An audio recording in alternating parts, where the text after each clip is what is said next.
Born in 1905, Clara Bow was raised in the tenements of Brooklyn by an alcoholic father and a schizophrenic mother. She submitted her photo to a fame and fortune contest at age 16 and won a part in the movie Beyond the Rainbow. Her scenes were all cut. After some bit parts, she made her way to Hollywood and eventually got a contract with Paramount Pictures. She starred in the career-defining movie It in 1927, turning her into an overnight style icon and the ultimate flapper girl. After the film was a massive success, she received a ton of fan mail calling her Miss It and the It Girl, and her nickname was born. She wasn't very well liked among the other women in Hollywood and built a reputation for, quote, drinking, gambling, screwing, and swearing. By age 28, she made her final movie and left Hollywood.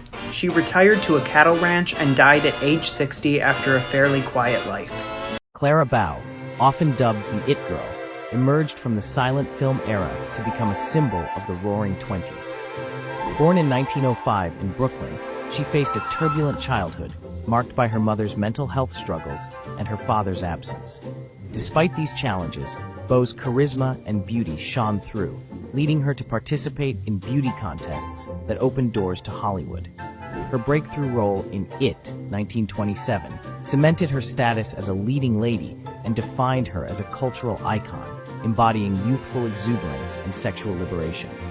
However, her ascent to fame was not without its hurdles. The pressures of stardom took a toll on her personal life, leading to highly publicized romances, including a passionate affair with actor Rex Bell. As the film industry transitioned to talkies, Bow struggled with the change, her voice not matching the sultry persona crafted in silent films. The relentless scrutiny of the press and her tumultuous relationships contributed to her decline in the late 1930s. In 1944, she retired from acting, seeking solace away from the spotlight. Clara Bow's legacy endures, representing the complexities of fame and the challenges faced by women in Hollywood. I was thrilled to see Clara Bow listed as one of the tracks for Taylor's upcoming album. I'm a big Clara Bow fan, and I have some thoughts on what the song might entail. Clara Bow rose to prominence in the 1920s as the quintessential flapper movie star. She worked for a decade in Hollywood, during which time she made 57 films, 46 silents, 11 talkies. Her popularity was entirely unprecedented. By several metrics, she was a more popular star in the 1920s than Marilyn Monroe was in the 1950s. By 1929, she was receiving more than 120 fan letters a day, which is more than double received by any other star. Under the studio system, Paramount worked her to the bone. She was making over 5 movies a year, which was just an unsustainable pace. Also, she experienced the situation where all of her enemies started out friends. People in her inner circle exploited her generosity, and the entertainment press viciously attacked her. Eventually, Clara had a series of nervous breakdowns, and she retired before she reached the age of 30. Her life story is equal parts sad and fascinating, and if you want to do a deeper dive, I highly recommend this book by David Sten called Clara Bow, Running Wild. Also, this free article from The Guardian from 2016 called Clara Bow, the hard-partying jazz baby airbrushed from Hollywood history is also really fascinating. For your Clara Bow watch party, most fans will suggest her 1927 film It, which is phenomenal, but I highly recommend her 1932 talkie called Call Her Savage, which is bizarre and wonderful and characteristic of the so-called pre-code era of Hollywood film. The rise and fall of Clara Bow's career show how the entertainment industry exploits its most popular commodities. She was the poster child for the brutality of the Hollywood star system. So I think this song thematically is going to be a lot like The Lucky One or Nothing New, but it could also be a celebration of Clara Bow in the way that Rebecca Harkness takes the spotlight in The Last Great American Dynasty. In any event, I cannot wait for this song.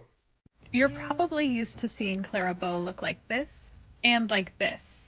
But have you ever seen what she looked like later in her life? After a series of public scandals, Clara Bow receded from public life and officially retired from acting in 1933.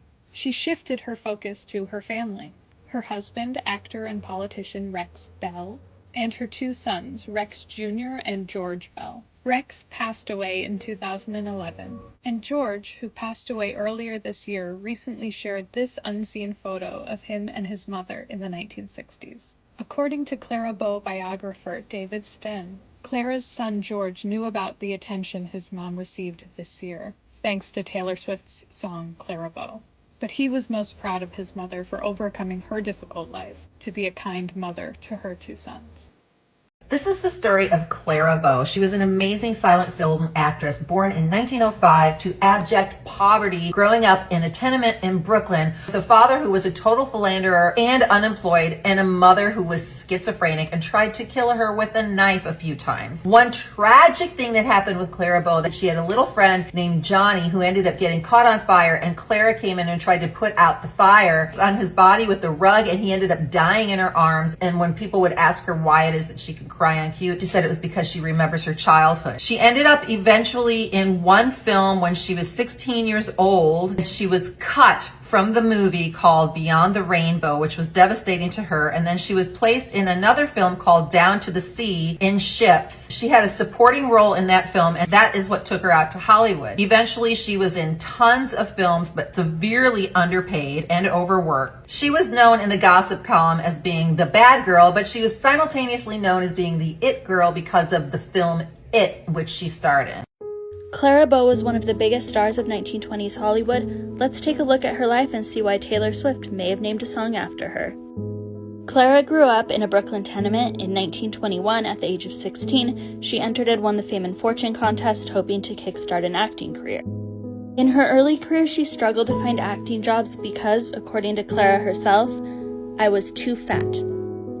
Nonetheless, by the mid-1920s, she was signed to her first studio and consistently releasing pictures, becoming a favorite of the public. Her ascent to true movie stardom came in 1927 with the release of It. It earned her the nickname The It Girl. She became the embodiment of the modern woman, or the flapper. She was also the #1 box office draw in both 1928 and 1929. Unlike many of her contemporaries, Clara did successfully transition to sound films. However, she was extremely self-conscious of her strong accent and uncomfortable with early sound equipment. One of her first talkies, The Wild Party, was directed by Dorothy Arzner, who was the only female director in Hollywood at the time. Arzner was a lesbian, and she was rumored to have affairs with numerous actresses. Throughout her career, Clara was a constant in fan magazines for her love affairs. She was engaged multiple times, as well as for her style. However, this all really began to fall apart in 1930. Clara's best friend and secretary, Daisy DeVoe, and Clara's boyfriend, soon-to-be husband, actor Rex Bell, absolutely despised each other. After an argument over finances, Daisy stole some of Beau's personal files. The fallout included studio interference and attempted blackmail. It turned a personal matter into a disastrously public affair. Clara's dirty laundry was exposed to the public during the resulting trial, and rumors of her drunken behavior and promiscuity made headlines. This absolutely devastated Clara, and she never fully recovered. Already self-conscious, she became nearly impossible to work with on set. Then, a magazine published slanderous stories exposing her supposed extreme promiscuity. They claimed she had numerous affairs with both men and women, multiple lovers at any given time, and participated in orgies. This is likely where rumors of her bisexuality stem from. Clara had a complete mental breakdown, entered an asylum. She and her studio at the time, Paramount, mutually agreed to end her contract. She retired from acting. Clara married Rex Bell, and they left Hollywood for Nevada. Both Clara and her husband did briefly return to Hollywood. She made 2 well-received films, Call Her Savage and Hoopla. But then Clara did once again retire from acting, returning to Nevada. She and her husband had 2 sons, but mental health issues and addiction plagued Clara for the rest of her life. In 1949, she was diagnosed with schizophrenia. In 1950, she and her husband separated, though they never divorced. Clara passed away in 1965. Clara Bow is considered by many to be the leading sex symbol of 1920s Hollywood and personified the flapper. Her career began in 1921 when she won the Fame and Fortune contest. It wasn't long before she was cast in her first film, Beyond the Rainbow. According to Bow, she struggled to find acting jobs. Why? Usually I was too fat. In 1927, she rose to national stardom and earned the nickname The It Girl after starring in It. She also starred in Wings, which would become the first Best Picture winner at the Academy Awards in 1929. Bow led a rather wild life that exploded in 1930. Her secretary reportedly fled with a pile of Bow's personal records after an argument over finances. Bow's dirty laundry was made public by the resulting trial, and rumors of her promiscuity made headline. One of the most salacious of rumors were orgies with the USC football team. Bow retired from acting and married the actor Rex Bell in 1931. She had numerous mental health issues and attempted suicide in 1944.